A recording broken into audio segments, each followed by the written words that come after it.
timing. Isang matinding suntok. Uy! Tinamaan na naman! Ang tapang nito! Ayaw talaga tumumba, Gino. Ano ba meron to sa gero na to? Hi guys, this is Mark Magnifico Magsayo. You are watching Channel Manoy. Magandang araw mga pre, mayong adlaw po sa mga Bisaya diha. June 2, 2012, may matapang na Meksikano ang dumayo sa bansang Pilipinas para kasahan ang ating kampiyon na si Donnie Ahas Nietes. Ito ay si Felipe Salguero, isang matibay na Meksikano. Ang laban ay para sa unang pagdipinsa ni Donnie Ahas Nietes sa kanyang titulo na WBO World Light Flyweight title at ginawa ang laban sa Pasay City. Ito din ang unang laban ng Meksikano sa labas ng kanyang bayan. Bit-bit ni Nietes dito ang record na 29 wins, only 1 defeat, 16 via knockout, habang 16 wins, 3 losses, 11 via KO naman ang Meksikano. Sa gabi ng laban, naging dikdikan ang suntukan, parehong matapang at palaban. Natapos ang bakbakan sa sukdulang 12 rounds. Di napabagsak ni Donnie Ahas Nietes itong dayong Meksikan dahil sa talagang matibay din ito sa basagan. Medyo dikit ang score ng dalawang boksingero, 115 to 113, 116 to 112 sa dalawang horado at parehong pabor sa ating pambato. Panalo si Donnie Ahas Nietes via unanimous decision at nadipinsahan ang titulong WBO. Still, WBO Junior Flyweight Champion of the World from the... Pero matapos ang isang taon lang, ay tila ginanahan pa ang Meksikano na si Salguero na dumayo sa Pinas. October 26, 2013, nagbalik siya. At dito, makakaharap niya ang tinaguriang angas ng Pinas na si Janrel Casimero alias Cuadro Alas. Para ito sa pangatlong pagdipinsa ni Casimero sa kanyang IBF World Light Flyweight title. Bit-bit ng defending champion na si Casimero ang record na 18 wins, 2 losses, 10 via knockout, habang 18 wins, 5 losses, 13 via KO naman ang dayong si Salguero at ginawa ang laban sa Makati Coliseum. Sa gabi ng sagupaan, dinomina ni Casimero ang buong bakbakan. Ang matibay na Meksikano ay tila nilamog lang ng mga kamao ni Casimero. 3 beses tinumba ni Cuadro Alas itong si Salguero. Ang gagawin ko, tama yung sinasabi kanina. Uy! Tinapos si Salguero! Inabot! Patay si Salguero! Nako! Ang dayong Meksikano na nagpahirap at di napatumba ni Donnie Ahas Nietes ay tinapos ni Casimero via TKO. Halina't sabay nating balikan ang maaksyon nilang sagupaan. Si Janrel Casimero, alam naman natin that this guy is the reigning and defending IBF Junior Flyweight. Etong galing ng kanyang mga kalaban na si Felipe Salguero. Kung maaalala natin nung June 2012, dito rin sa Pilipinas, nung nakatapat ito si Salguero, si Donnie Ahas Nietes. Bagamat nanalo si Donnie Nietes noon ng unanimous decision, hindi naging madali para kay Nietes ang mga kalaban. Nakita mo, Denver, unang tinarget ni Salguero, yung katawan ni Casimero. Oo, dahil nga alam niya, nagbawas si Casimero ng 1.5. Kasi pag start ng first round, ang mga Meksikano, hindi nagtatarget ng mukha talaga. Karamihan, puro katawan. Salguero para humiga lang basta-basta, although he got tagged. Yung corner man ng isa ni Janrel Casimero at saka si Piping Tepora. Lahat bilang boxing. Sa ngayon, yun talagang pinupunta several tries.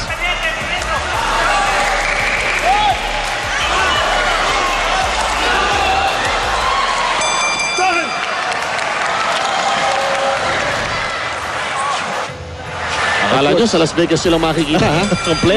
Kompleto ang dalawang bata. Casimero, yung suntok na hindi natin alam, yung hook ba or ano?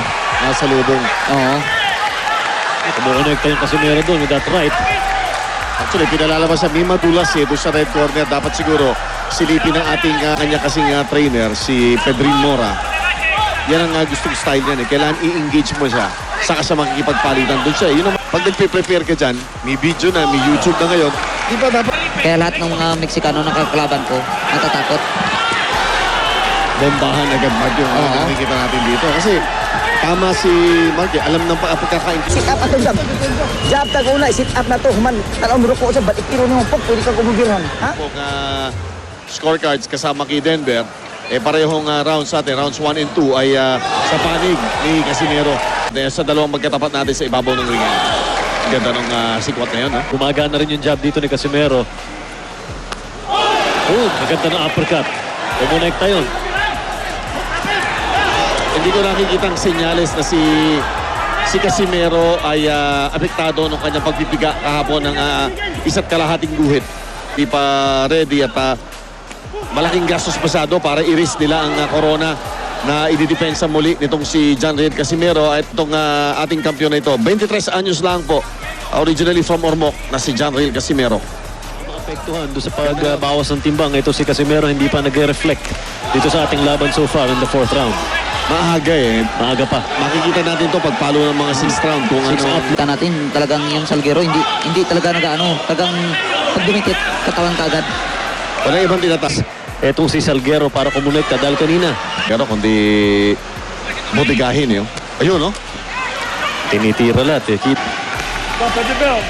Bumobomba ngayon. Etong si Felipe Salguero to try and close out this round in an emphatic way. Mahirap pasabihin pero nagulat ako nang pumasok si Casimero ng... Naku, tigamahin yung Salguero. Sige, tuloy muna natin ito. Nahiyanig yung Salguero. Pero ang takapaw, oh. Dulas yun, dulas ha. May epekto yung tama na yun. Hindi pa nakaka-recover yung Salguero. Nakakarga siya, no? Nakakarga yung Casimero sa ano. Hilo yung... Grogi talaga siya. Groge. Nasaktan. Dapat hindi nabigyan ng pagkakataon makarecover dito ni John Riel. Dapat bombahin na niya ngayon. Kung matatapos siya rito, mas advantage sa kanya dahil the longer the fight goes, baka magiging delikado yung Salguero. Oo. Dapat... Diyan natin malalaman yung conditioning ni Casimero. Oh, ganda ng kaliwa. May jelly pa rin yung legs dito. Ayun, oh. Tumitiklop yung tuhod, Gino. Pero kumukonekta yung mga uppercut dito ng Salguero sa bodega ni Casimero, ha. Ayun na naman yung kaliwa. Hindi siya natamaan ng sulit talaga.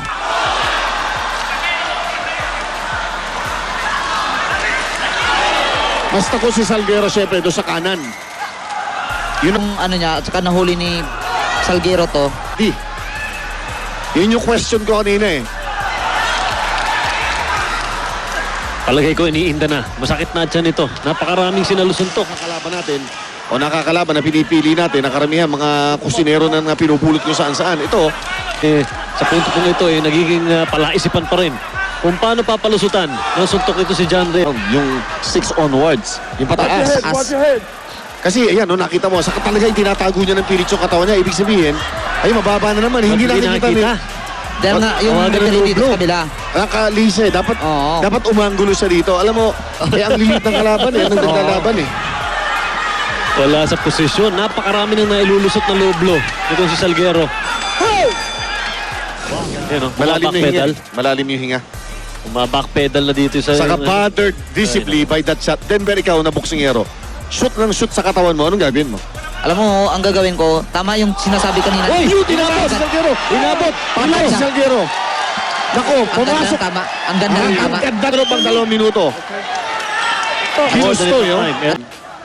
Reserva sa suntok, reserva sa lakas, quality, imbis na quantity. Oo. Oh, combinations galing dito kay Casimero. Oh, kumonekta na naman yung uppercut na yun. Laking round para kay ano. Ganda pala, ang talim, kaliwa pala yun. Solid eh. Asa ka nakaupo sa ano ha? Nakaupo ko na follow upan niya ng kanan. Iwan ka ng Baon. suntok. Oo. Pag-iwan ka ng baon. Huwag lang basta-basta. Oh, mabuta naman Maganda yung kaliwa. Ang galing ng Mexicano mag-rolling kahit tinatamaan siya. Talagang marunong siya mag-roll talaga ng ulo niya.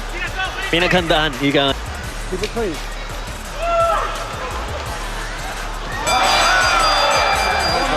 Ng boxing.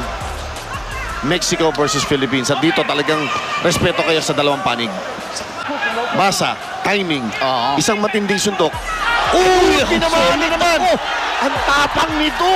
Ayaw talaga tumumba, Gino. Ano ba meron to Salguero na to? Ano ba kinain ito ngayong Ay, araw? Oh, na! Oh, Diyos ko. Wala na. Ay, tapos That's it. na. Tinigil na. That is it. Oo. Tama yung ginawa ng referee dahil nga bumbog sarado na yung Salguero. Champion of the world, John Riel Cuatro Alas